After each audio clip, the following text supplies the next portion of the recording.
ओम नमो भगवते वासुदेवाय नमः।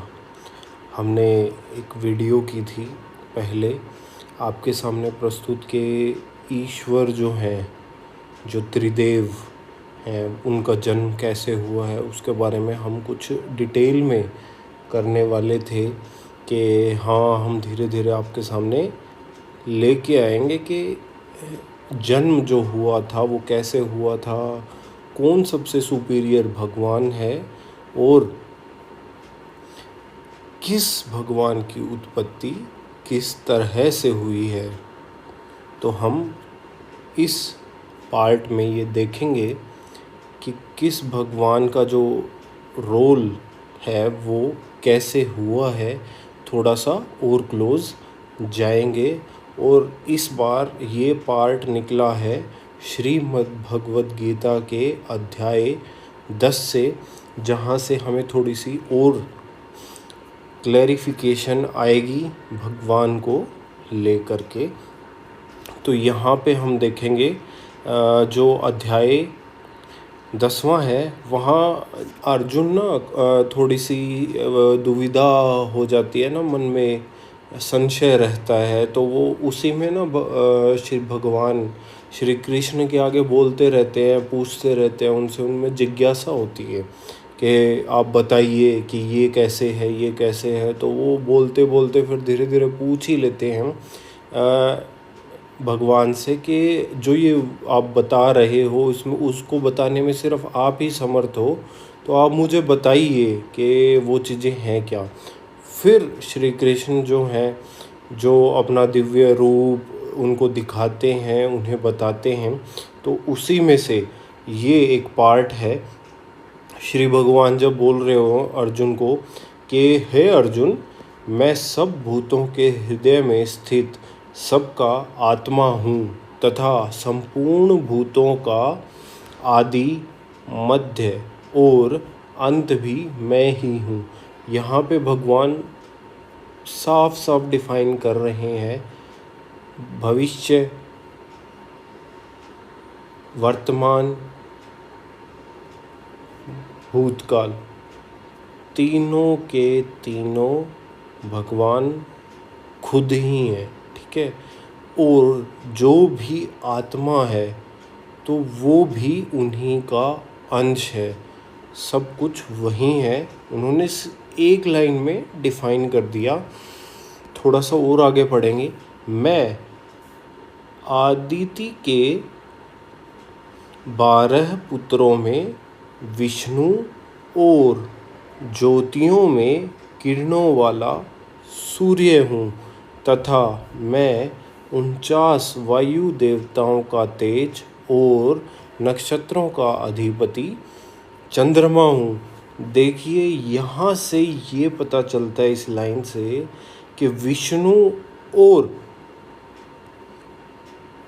सूर्य, अन्य देवता और चंद्रमा, इन सब मतलब अगर हम देखें तो मेन हम देखते हैं कि वो बोल रहे हैं कि भगवान विष्णु भी मैं ही हूँ।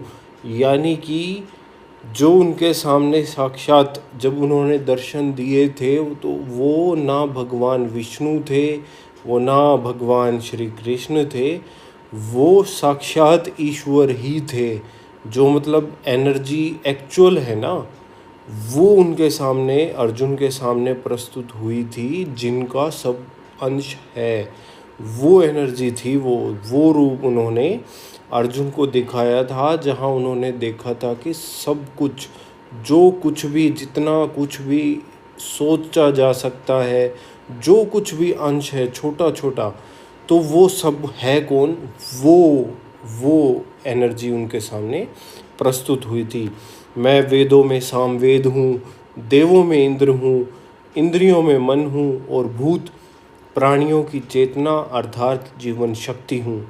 मैं एकादश रुद्रों में शंकर हूँ और यक्ष तथा राक्षसों में धन का स्वामी कुबेर हूँ। मैं 8 वसुओं में अग्नि हूँ और शिखर वाले पर्वतों में सुमेरु पर्वत हूँ। अब देखिए, यहाँ पे इस लाइन के अंदर डिफाइन कर दिया है कि एकादश जो रुद्र हैं उनमें से जो शंकर सबसे महान रुद्र जिनको कहा जाता है, तो वो भी वही एनर्जी है, उन्हीं का पार्ट है वो भी एक, वो उस एनर्जी में फॉर्म में प्रकट हुए हैं। ठीक है, जो सुप्रीम एनर्जी है ना, वो तो उनके सामने थी और उन्होंने डिफाइन किया कि सब कुछ मैं ही हूँ। वहाँ पे अगर हम यहाँ से कंक्लूड करना चाहें तो ये कर सकते हैं कि सुप्रीम एनर्जी अलग है, और जो प्रकट, जो मतलब प्रस्तुत सामने सदृश हम जिसे देख सकते हैं, वो सब उनके अंश ही रहे हैं। यहाँ से अगर हम थोड़ा आगे जाएं तो देखिए, यहाँ है मैं पवित्र करने वालों में वायु और शस्त्रधारियों में श्री राम हूँ, तथा मछलियों में मगर हूँ और नदियों में श्री भागीरथी गंगा जी हूँ। यहाँ भी देखिए, मैं पवित्र करने वाले वायु और शस्त्रधारियों में श्री राम हूँ, मतलब श्री राम भी वही एनर्जी है, उन्हीं की फॉर्म है, वो विष्णु नहीं है। जैसे हम कह देते हैं कि ये विष्णु के अवतार हैं, तो ऐसा बिल्कुल भी नहीं है, वो एक एनर्जी है सुप्रीम, उनसे ऊपर कुछ भी नहीं है। जिन्हें हम बोलते हैं ना कि हाँ ओम, जो शब्द का उच्चारण करते हैं वो उन्हीं के लिए होता है, उन्हीं से स्टार्टिंग होती है सब कुछ और उन्हीं पे अंत हो जाता है। ठीक है, तो उन्हीं की फॉर्म से ये सब देवता जिन्हें भगवान हम पूजते हैं, वो उस फॉर्म में, मतलब हमें दिखाई देने वाली फॉर्म में या फिर किसी पिक्चर की फॉर्म में हमारे सामने आए हैं। वो एनर्जी सुप्रीम वो अलग है, उसके ये सब कुछ अंश हैं। यहाँ से देखिए एक लाइन और है, वृष्णि वंशियों में वासुदेव अर्थात मैं स्वयं तेरा सखा।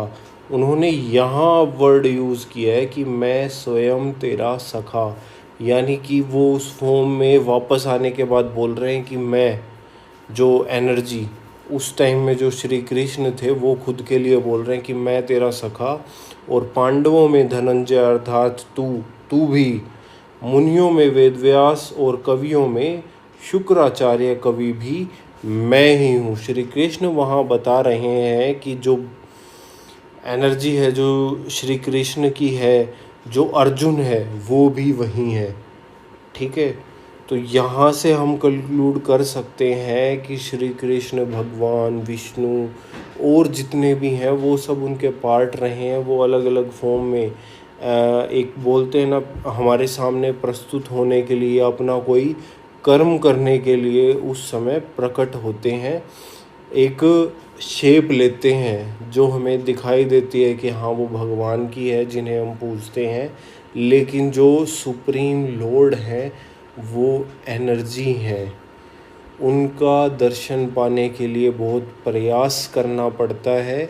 उनका ज्ञान जो इस भगवत गीता जो हमने कंप्लीट भी कर दी है, इससे अगर हम ज्ञान ले तो हमें पता चलता है कि उनका तो हम दर्शन मात्र तो क्या, उनके बारे में हम एक कण के बारे में भी सोच भी नहीं सकते कि वो कैसे हैं। तो हमें ये इस भ्रम में नहीं रहना चाहिए कि हम भगवान को जानते हैं। उनको जानने के लिए श्रीमद् भगवत गीता में जो जो स्टेप्स बोलते हैं ना कि जीवन के बारे में दिए हुए हैं कि कैसे जीवन जीना चाहिए, तो वो सब करना चाहिए, तब जाके थोड़ा हमें फील होना शुरू होता है कि भगवान कैसे हैं। ठीक है, तो इन चीज़ों पे ज़रूर ध्यान दीजिएगा।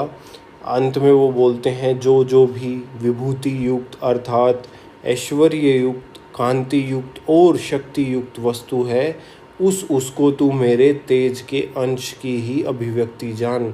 बता रहे हैं कि जो भी मतलब सर्वश्रेष्ठ या जितना भी ऐश्वर्य रूप, जो भी शक्ति हो, जो भी सबसे शक्तिशाली है, तो वो मेरे ही अंश है, तू ऐसा ही जान, अर्जुन को बोल रहे हैं। अथवा हे अर्जुन, इस बहुत जानने से तेरा क्या प्रयोजन है? मैं इस संपूर्ण जगत को अपनी योग शक्ति के एक अंश मात्र से धारण करके स्थित हूँ। मतलब वहाँ जो कुछ भी था ना, वो सिर्फ अंश मात्र पर धारण किया हुआ था भगवान ने, तो वो उन्होंने वहाँ पे डिफाइन किया। और हाँ, जब उन्होंने भगवान ने अपना विराट रूप, विकराल रूप उन्हें दिखाया था अर्जुन को, तो अर्जुन को भी डर लगा था कि ये क्या है, वो समझ नहीं पाए थे उनको। फिर भगवान ने स्वयं उनको समझाया था, तब समझ आया था उन्हें। तो आप तो फिर क्यों इतना वो सोच के परेशान रहते हैं कि हम जान जाएंगे या हम जानते हैं ईश्वर कौन है?